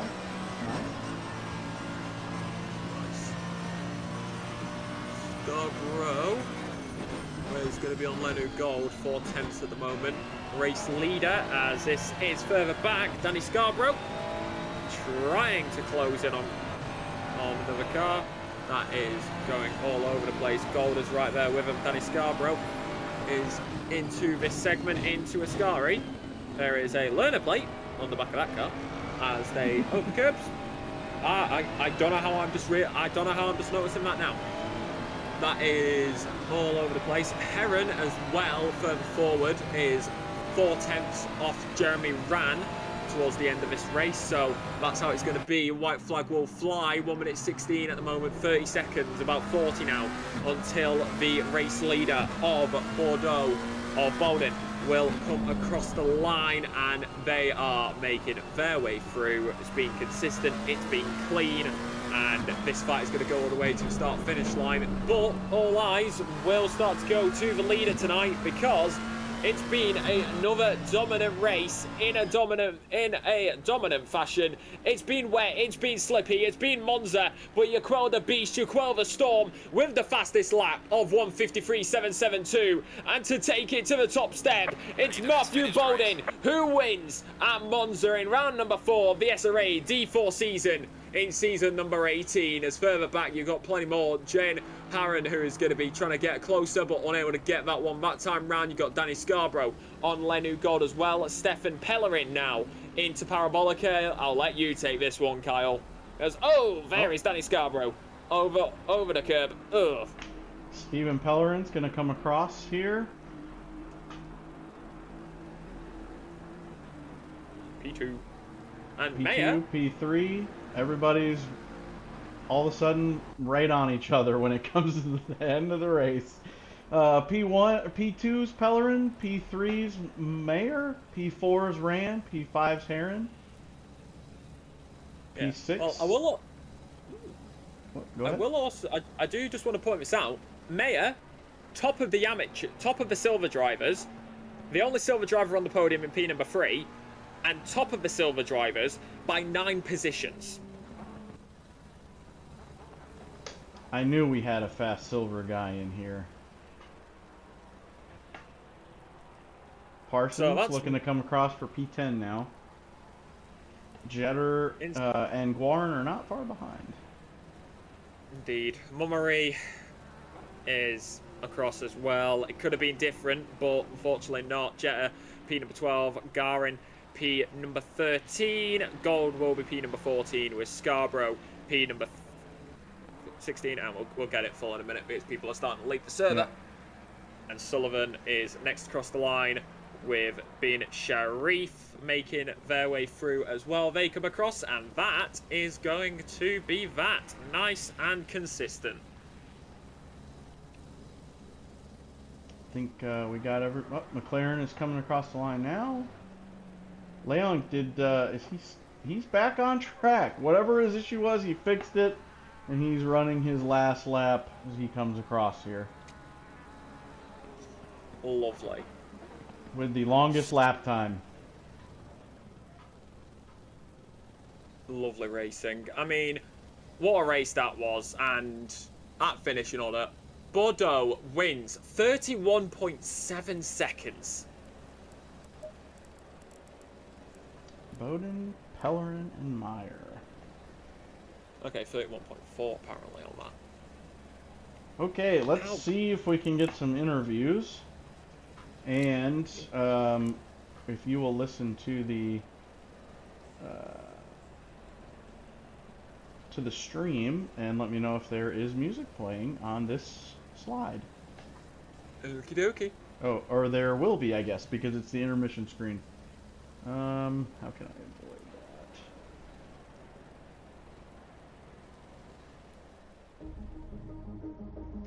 that? I don't know. Yeah, stream hasn't caught up yet. Just trying to figure this one out.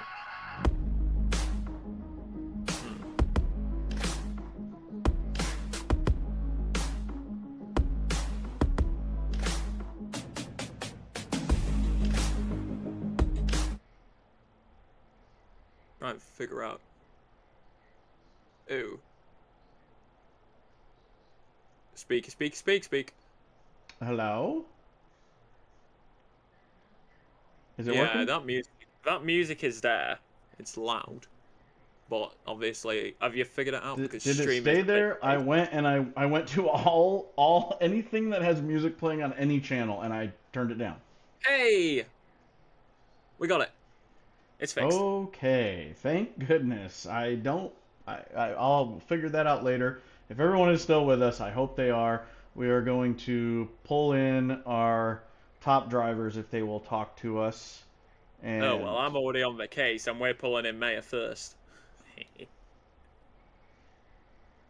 oh, you got him? Oh, there he is. Yep. Dan Hello. Mayer, you are live on SRA. Hello. Hello, hello. So, Kyle, you were here last week. I'll let you take this show. I am. What I know. I talked to some people ahead of the race, and how do you feel like your predictions or thought for the race played out, and how do you think that they unexpectedly went differently? I do think that the overcut was actually kind of strong for once. I ended up, I don't know if you guys caught it, but I ended up coming out from my pit stop right in front of Polarin.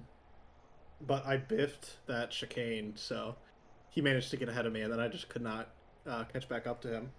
But credit to him, because I was on his tail, and he kept strong. Didn't let me have a sniff at it. Yeah, you didn't.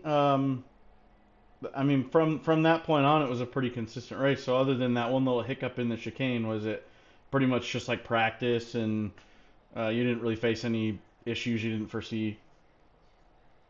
Yeah, I think the biggest issue would have been like it didn't seem like it was very wet, so I had to do a lot of tire cooling. But thankfully, I had my pressures nailed, so I didn't have to worry about. That's interesting overheating or because anything. from our perspective, it looks very wet. There were puddles in the gravel.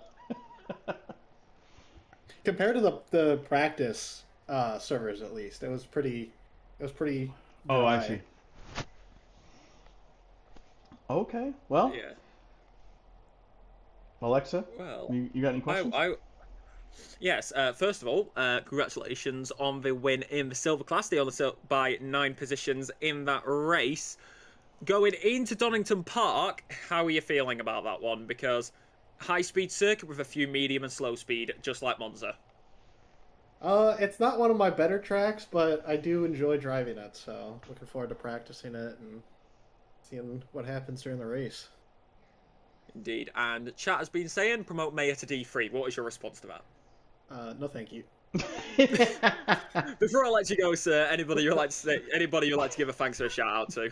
Yeah, I'd like to shout out my boys Steven, Andy, Phil, Derek, and Max. Also, my wife for filling up my water, and my cats for not climbing on my desk.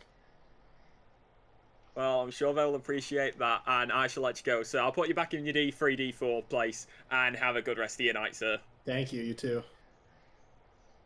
And that was Dan Mayer. Let's see. Can we pull a Pellerin in here? Yes, we can. Let's do this the same. Kyle, I'll let you take the lead on this one. Hello, sir. Can you hear me? Yep, I get you. Hey, man. How you doing? How was your race? Good. Well, good race. Pretty uneventful. Wasn't too much excitement, so it was good for a wet track like that. So that's what I was kind of hoping for. Yeah, you looked pretty good the whole time. Outside of, I guess, going into it, did the race meet your expectations? Was there anything that was surprising to you, whether it be difficulty or like something that was easy? No, I don't think anything was easy. Well, normally it's not easy in the rain anyway, but I got a good qualifying position, so that was kind of a surprise. Which, when I got P2 on qualifying, I knew that if I could get a half decent start, I could kind of stay out of trouble. I knew I didn't have anything for Matthew. He was way faster than me. I knew that, so I didn't really try to push him or try to get by him or anything like that. So I just tucked in behind, did my race, stayed out of trouble, didn't have any off tracks or anything. So yeah, it was pretty good. Well, I agree. Alexa? Yes, of course. I said the same to Mayor, so I'm going to ask the same to you. Donington Park next week. How are you feeling about that one? As obviously, there isn't as much runoff at Donington. No. You have grass. That's it. Yeah, Donington, I actually kind of like that track on the car, and I find I like driving it in the Aston. I tried it in the Ferrari and the McLaren, and I just didn't like it in those cars at all. But I don't know. I seem to get into the flow of the track, and the Aston I find kind of floats through a lot of turns. So I kind of like driving the car through that track. Man. Yeah. So before I let you go, sir, anybody you'd like to thank or shout out to? Well, I'd just like to say congrats to my teammate there. He finished in 4th. Good solid race. Keeps us up there in the team championship. So yeah, way to go, Jeremy. Yeah, he's doing pretty well. Indeed they are. Indeed they are. I shall let you go, sir. Have a good night. Pop up on that bubbly if you so wish, and I shall put you back in your D3, D4 chat. Have a good night. Thanks. That was Stefan Pellerin. Now to the man of the hour, who absolutely flew miles ahead in this one. 31-second race win. And now, live on IFWL official, Matthew Bodone, welcome in. Talk us through that one, because my goodness, what a race that was. Well, I felt quite alone, actually. I finished with 32nd on P2, so it went well, to be honest. Qualified P1, had a good start, avoided mistake, and kept it consistent. And man, I did a time that I would never believed I would do. So my fastest lap was just. I hope I don't get bumped into D3 because of that, because I feel like I was way over the competition on that. Well, I think that you're pretty safe, because I think they stopped moving people after race 3. In theory. Oh, okay. Good. But man, wet race, it went absolutely flawless. Yeah, I was gonna say, I don't think that I usually ask people like, what difficulties did you face you didn't expect, but I don't think you faced any difficulties at all. So. Well, I no. Yep. Thinking about it, no, I did not face really any difficulties. Traffic was, I did not have a lot of traffic, and people just get out of the way fast, so no incident there. And I did not miss my pit entry, did not sped in pit line, so everything went well. Well, that's good, man. Congratulations. Is there anybody you want to shout out? My brother-in-law, like last week, he was wishing me podium and victories at my birthday, and here they are. Yeah, they just keep coming. Apparently, it's the gift that keeps on giving. Yeah. Do you have any thoughts about next week's race? Have you driven on Donington at all, or are you just saving all your practice for after this? At the moment, I haven't, but I already had some practice on it on iRacing and ACC before, so it's just gonna be to get used to it again and practice. Yep. Well, we'll expect to see you back up here next week. Alexa, you got anything else? Good. Nope. You took the words right out of my mouth, because that lead, I can't think of anything with that lead. My goodness, I shall send you back to your D4. I'll send you back to your fellow D4 drivers. Pop open that bubbly. Have a good night. Thank you. You too. And that was the race's winner, Matthew Bolden. Can you pull Jeremy Rand up here real quick if he's still down there? Let me see if I can pull Jeremy Rand up here. He's doing the live stream thing. Oh, okay. I think he's He missed. missed. I think it was like his first podium, if I remember correctly. But I wasn't running the stream, and Sean Paul was had to leave real fast, so he wasn't able to do the interviews. So I keep thinking that I need to just drag him up here, even if he doesn't get on there, just so I can ask him about that race, you know. But we'll get him next week. Yeah. We'll try and get it next week. So before I round us out here, anything you want to say, Kyle? I don't think so. Thanks everybody who stuck with the stream through a multitude of issues, and it's been a fun night. How about you, Alexa? It's been fun.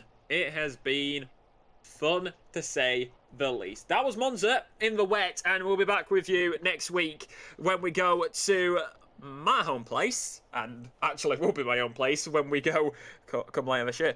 Donington Park will be coming your way next week. We go across the pond over to Britain, so strap on those harnesses and get in a plane because it's all to play for when we kick off the second half of the season in Great Britain. It's Donington Park next week, and this has been Monza. You'll be able to watch the VODs for the Monza races from this week all on YouTube, D1, D2, D3 and D number 4 if you want any replays, and of course D1 and D3 will be coming your way next week. That's on Wednesday morning if you're in Europe, Tuesday night if you're in the US. So be sure to never miss it. Ladies and gentlemen, I've been Alexa Marshall, joined by Kyle Boyce, other way around actually. And this has been SRA Season 18, Division 4, round number 4.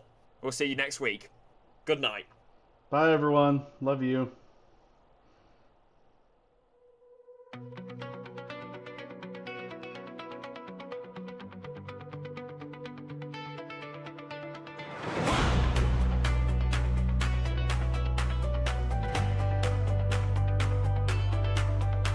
When I was just a new driver, I asked Coach Jeffries, what will I be? Will I be speedy? Will I crash out? Here's what he said to me, SRA, your division will be what it be. SRA is a mystery. Hey,